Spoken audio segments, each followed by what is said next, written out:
हिंदी में यूपीएससी की तैयारी से संबंधित प्रोग्राम्स को देखने के लिए सब्सक्राइब करें स्टडी IQ IAS हिंदी।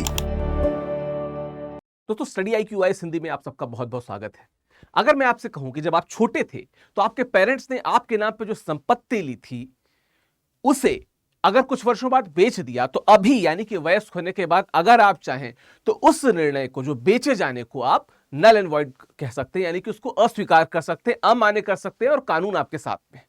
हम आज इस पे ही बात करेंगे जो दरअसल नाबालिग संपत्ति अधिकार है, हम उन पे बात करेंगे क्योंकि एक 2024 का केस जो बार बार चर्चा में था उसको वापस से रीअफर्म किया है किसने? सुप्रीम कोर्ट ने, कि हां, नाबालिगों के संपत्ति अधिकार हैं। बिना उनकी अनुमति के अगर इस प्रकार की कोई भी घटना होती है तो बाद में, घटना से मतलब संपत्ति बेचे जाने की घटना, तो बाद में वो चाहे तो अस्वीकार कर सकते हैं और उसके लिए उनको बाकायदा कोर्ट में ड्राफ्ट डालने की जरूरत ही नहीं है, वो सिर्फ कह के भी उसको अस्वीकार कर सकते हैं। हम इस पर बात करेंगे थोड़ा सा, ठीक है? तो देखिए, ये आर्टिकल यही था कि why supreme court held minors can reject property sale made by guardians after attaining majority. आप 18 प्लस हो जाएंगे उसके बाद मना कर सकते हैं। अच्छा, एक टर्म होता है वॉइड, एक होता है वॉइडेबल। हम दोनों की बात करेंगे। वॉइड क्या है? जो हमेशा से वॉइड है। जैसे कि आप फटे नोट की बात कर लें तो फटा नोट कभी नहीं चलता है, वो वॉइड है। लेकिन जो चेक है, जब तक आप चेक को लिख के नहीं देंगे तब तक वो काम करेगा, अवैध नहीं होगा। जब तक आप उस पर साइन नहीं करेंगे या उसको फाड़ेंगे नहीं तब तक वो वैध ही रहेगा। तो वॉइडेबल जो बाद में चीजें, तो ये वॉइडेबल केस में आता है। हम इस पर थोड़ा सा विस्तार पे बात करेंगे थोड़ा सा। चलिए आ जाए पहले कि क्या है, चर्चा में क्यों है। तो चर्चा में इसलिए है कि जो सुप्रीम कोर्ट ने वापस रीअफर्म किया, चूंकि केस है 7 अक्टूबर 2024 का, उस पे ही पुनः रीअफर्म किया कि नाबालिग वयस्क होने के बाद अपने अभिभावक द्वारा न्यायालय की अनुमति के बिना जो संपत्ति की बिक्री है उसको केवल मुकदमा दायर करके नहीं बल्कि अपने आचरण से भी अस्वीकार कर सकता है। मतलब अगर आपने कह दिया कि नहीं नहीं अस्वीकार है तो अस्वीकार हो गया, अस्वीकार हो गया, है ना?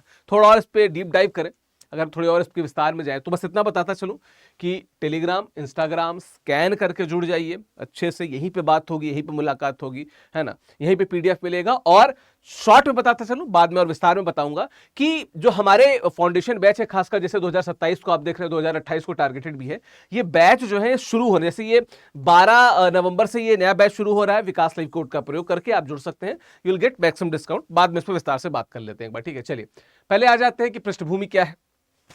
तो 1971 में ये एक कहानी बता रहा हूं, उस कहानी के आधार पे ही ये निर्णय फिर आगे बढ़ा। दावणगेरे कर्नाटक में एक पिता ने अपने 3 नाबालिग बेटों के नाम पे 2 छोटे प्लॉट, ठीक है, प्लॉट संख्या 56 और 57 जो थे उनको खरीदा था। हुआ क्या कि उसी वर्ष पिता ने प्राकृतिक अभिभावक के रूप में जिला न्यायालय की अनुमति लिए बिना दोनों प्लॉट बेच दिए। लिया बाप नहीं था, बच्चों के नाम पे, फिर बेच दिया।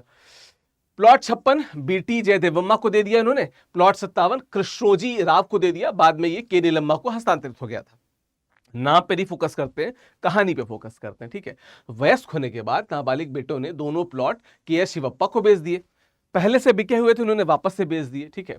अब क्यों बेच दिए? क्योंकि वो जो पुराना निर्णय था वो अमान्य था, ठीक है? क्यों? क्योंकि जो नाबालिग थे उस समय, वो जब बालिग हुए तो उन्होंने कहा कि हम नहीं मानते उसको। अब इसके आधार पे ही सारी कानूनी यात्रा शुरू होती है, ठीक है? 2003 में जो ट्रायल कोर्ट है उसने शिवप्पा के पक्ष में जिनको लास्ट में बेचा गया, बच्चों ने बालिग होने के बाद जिसको बेचा, उसके पक्ष में निर्णय दिया पिता द्वारा बिना अनुमति की गई बिक्री, क्योंकि मैंने बताया कि उन्होंने अनुमति नहीं दी थी, शून्यकरण कर दी और नाबालिगों ने वयस्क होकर संपत्ति पुनः बेचकर इसे अस्वीकार कर दिया। तो इसका मतलब क्या कि नाबालिगों का उस समय, पहली बात तो ना उनको अफर्मेशन उनका लिया गया था, ना कोर्ट का लिया गया था। और चूंकि कानून ये कहता है कि जब वो बालिग हो जाएंगे तो वो अपने हिसाब से निर्णय ले सकते हैं, उनको कोर्ट जाने की जरूरत भी नहीं है। तो शिवप्पा जिसको बेचा गया, यानी कि जो बच्चे हैं, उनके पक्ष में निर्णय दिया गया। 2005 में जब प्रथम अपीली न्यायालय में गया तो निर्णय पलट गया। तर्क दिया गया कि नाबालिगों को पहले मुकदमा दायर करना चाहिए था, ठीक है? मतलब बिना पूछे, बिना मुकदमा दाखिल किए सीधे कैसे बेच दिया? ऑलरेडी बिका हुआ प्लॉट दोबारा कैसे बेच दिया? ये प्रथम अपीली न्यायालय ने किया। हाई कोर्ट ने इसी जो प्रथम अपीली न्यायालय है इसके निर्णय को बरकरार रखा। लेकिन सुप्रीम कोर्ट ने 2024 में, जो मैंने बताया अक्टूबर 2024 में, कहा नहीं, ये जो पहला ट्रायल कोर्ट का निर्णय है यही सही है, यही मान्य होगा कि बाप ने पहले क्या किया क्या नहीं किया। अगर अपने नाबालिगों के नाम पे लिया है रजिस्टर करा के और बाद में बिना उनसे पूछे, बिना कोर्ट को इन्फॉर्म किए अगर बेच दिया, तो जब भी वो वयस्क हो जाएंगे, 18 वर्ष जैसी क्रॉस करेंगे, वो चाहे तो दोबारा बेचेंगे, और जिसको दोबारा बेचेंगे उसका अनुमन्य होगा, जो फादर ने या पेरेंट्स ने जो किया वो अनुमन्य नहीं होगा, है ना। चलिए, कानूनी ढांचा क्या कहता है, एक बार हम कानूनों की बात कर लेते हैं। तो जो भारत में जब हम नाबालिग कानूनों की बात करते हैं तो उनकी संपत्ति के प्रावधान से जुड़े 3 प्रमुख कानून हैं, ठीक है। पहला है भारतीय संविधान अधिनियम 1872।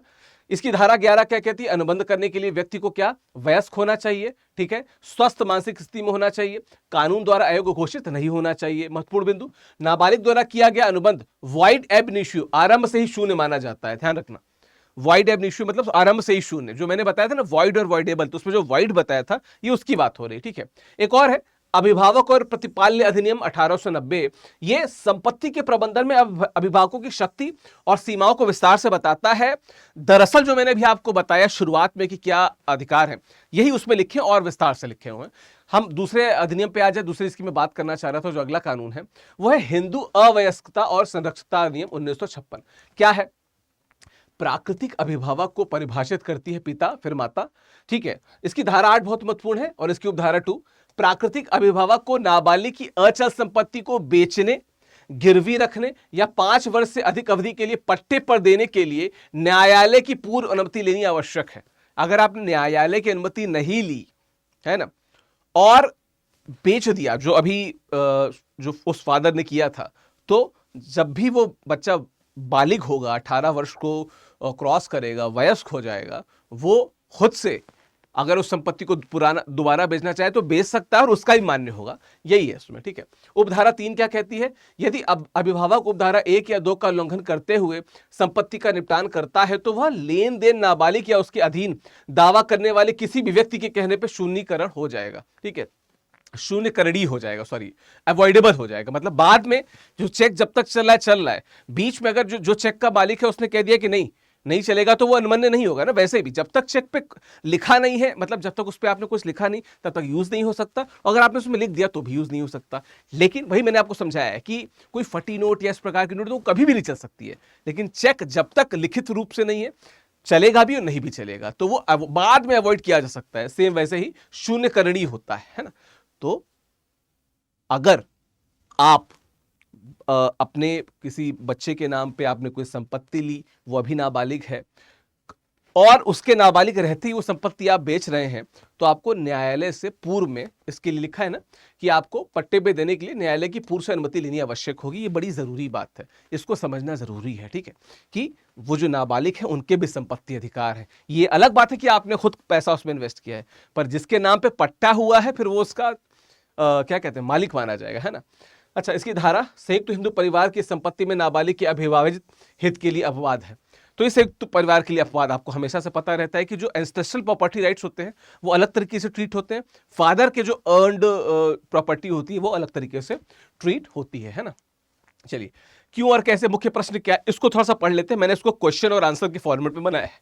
क्या नाबालिग को वयस्क होने पर अभिभावक द्वारा की गई बिक्री को रद्द करने के लिए मुकदमा दायर करना आवश्यक है, या वह अपने आचरण से भी इसको अस्वीकार कर सकता है? उत्तर आपको ऑलरेडी पता है कि हाँ, मुकदमा दायर किए बिना अपने आचरण से, मतलब कह दिया कि नहीं मानते तो नहीं मानते, किसी और को बेच देगा वो माना जाएगा, है ना। ठीक है, न्यायालय ने क्या कहा, सुप्रीम कोर्ट ने स्पष्ट किया कि नाबालिग को वयस्क होने पर अपने अभिभावक द्वारा किए गए शून्यकरणीय विक्रय लेन देन को रद्द करने के लिए मुकदमा दायर करना हमेशा आवश्यक नहीं है। ऐसे लेन देन को उसके आचरण से भी अस्वीकार किया जा सकता है, मतलब हमारा है, हम इस पर रहेंगे, हम किसी को बेचना चाहते हैं, हो गया हमारा आचरण, है ना। चलिए, न्यायालय के तर्क क्या है, कानून में जो पुराने कानून है उसमें स्पष्टता नहीं है। तो पहला कहा स्पष्टता का अभाव, क्या, अधिनियम लेन देन को शून्यकरणीय बनाता है लेकिन अस्वीकृति की विधि निर्दिष्ट नहीं करता, किस प्रकार से। तो अब वो अगर कह भी दिया तो हम उसको शून्य मान लेंगे, है ना। अगला क्या है, अब जैसे पूर्व निर्णयों का समर्थन, एक है माधेगौड़ा बनाम अंकेगौड़ा 2002 का केस, पहले यही सिद्धांत, यही चीज स्थापित कर चुका था जो अभी मैंने बताया। विशंभर बनाम लक्ष्मी नारायण, शून्य और शून्यकरणीय के बीच में अंतर स्पष्ट किया, जो मैंने आपको शुरुआत में बताया था। और उसके बाद व्यवहारिक न्याय क्या कहता है कि नाबालिग पर अनावश्यक मुकदमेबाजी का बोझ नहीं होना चाहिए। वो अगर वो कह दिया, क्योंकि उसका हक है, तो वो बाद में कह दिया तो माना जाएगा। बाकायदा कोर्ट जाके वो दाखिल करे तभी जरूरी नहीं है, उसने बोल दिया, उसने कोई एक्शन ले लिया तो भी वो मान्य हो जाएगा। और क्या है, स्पष्ट आचरण अस्वीकृति दिखाने के लिए पर्याप्त। स्पष्ट रूप से हमने उस संपत्ति को दोबारा बेच दिया, हमने कहा कि वो संपत्ति हमारी है तो हमारी, कोर्ट जाने की जरूरत नहीं है इसमें, है ना। चलिए, निष्कर्ष के तौर पर क्या कह सकते हैं कि यह निर्णय भारतीय संपत्ति कानून में महत्वपूर्ण मील का पत्थर है, महत्वपूर्ण मील का पत्थर है पारिवारिक संरचना को देखते हुए, है ना। क्या स्थापित करता है, नाबालिगों के अधिकारों और व्यवहारिक कानूनी प्रक्रियाओं के बीच में संतुलन स्थापित करता है, स्पष्टता प्रदान करता है कहां पे, शून्यकरणीय लेन देन की प्रकृति और अस्वीकृति के तरीकों पे क्या है, स्पष्टता प्रदान करता है, और सुरक्षा देता है कमजोर वर्गों को, और बिना अनावश्यक मुकदमेबाजी को क्या करता है, सुरक्षा देता है। तो निश्चित तौर पे एक अद्भुत, एक नया, और मुझे लगता है कि एक ऐसा इंफॉर्मेटिव ये कदम रहा कि बहुत से लोग जो आज इस बात को नहीं जानते होंगे, कम से कम इस बात से आगे से समझ जाएंगे कि उनके हक क्या हैं और क्या नहीं। संदेश क्या, कि कानून केवल पुस्तकों में नहीं बल्कि व्यवहार में भी न्याय सुनिश्चित करने के लिए है ना। यह निर्णय यह दर्शाता है कि न्यायपालिका कैसे कानून की आत्मा को समझते हुए सामाजिक न्याय को सुनिश्चित करती है। और ये बिल्कुल वैसे ही है कि न्याय सिर्फ होना नहीं चाहिए, न्याय होते हुए दिखना भी चाहिए, न्याय होते हुए दिखना भी चाहिए। मैं इसी की बात कर रहा था कि जो हमारा 2027 का ये जो बैच है, 2028 के भी हैं, 29 के भी बैच हैं, आप इन बैचेस से जुड़ना चाहें तो आप जुड़ सकते हैं। अद्भुत ये बैचेस हैं, मैं हमेशा कहता हूं कि गागर में महासागर हैं। साथ में आप SIP यानी कि सक्सेस इन प्रिलिम्स जैसे प्रोग्राम का भी फायदा उठा सकते हैं। और आपको पता होना चाहिए कि SIP लॉन्च हो गया आज, यानी कि 10 नवंबर से SIP का नया बैच शुरू हो जाएगा। SIP के जो बैच है, आप अगर गोल्ड बैच लेना चाहते हैं तो वो आपको 4,999 में, और अगर आप प्लेटिनम बैच लेना चाहते हैं तो वो आपको 6,999 में मिलेगा। आप इन दोनों बैचेस से जुड़ना चाहें तो आप विकास लाइव कोड का प्रयोग करके हमारे आप SIP में भी जुड़ सकते हैं। प्रतिज्ञा बैच जो लॉन्ग टर्म बैच है, SIP तो जो फास्ट ट्रैक तरीके से प्रीलिम्स की तैयारी होती है ना, वो कराता है। ये लॉन्ग टर्म हमारा बैच है, अगर इससे जुड़ना चाहते हैं तो भी आप विकास लाइव कोड का प्रयोग कर सकते हैं और यहाँ पे आपको डिस्काउंटेड प्राइस मिल जाएगा।